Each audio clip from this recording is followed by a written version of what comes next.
And then the last thing that I really think is a problem when I was trying to clone my voice and create the video of me was I try to animate myself and make like an animated version of myself.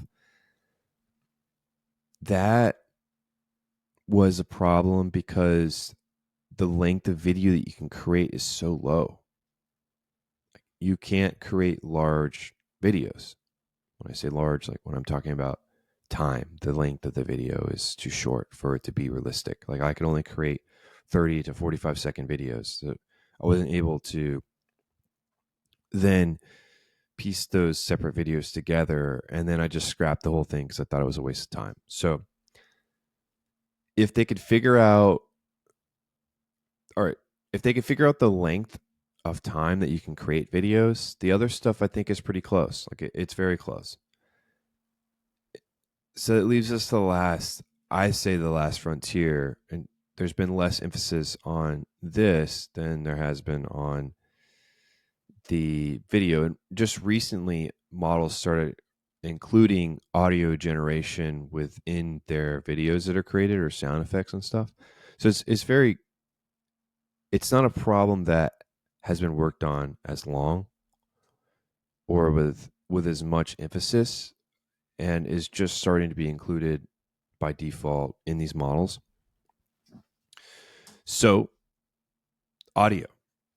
Audio has this weird thing where it sounds really good, and then it just lacks that tone, that consistent tone where the tone in changes, where it has a flex to it, where it's noticeable, where it goes in and out, or longer word that might beep out and become more robotic. When I cloned my voice a while back, it sounded good for majority of the time, and people couldn't tell that it was robotic. I could tell because I knew, and then there were subtle tells on the audio in itself. But in a general sense, it's really good. It's really good. But if we're going to get to long form videos and with audio included, there needs to be more consistency on the tone of the pronunciation of words.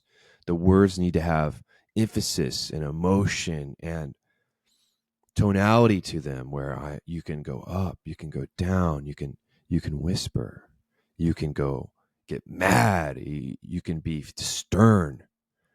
All of these different types of speaking, or I guess it's really all these different types of tones add to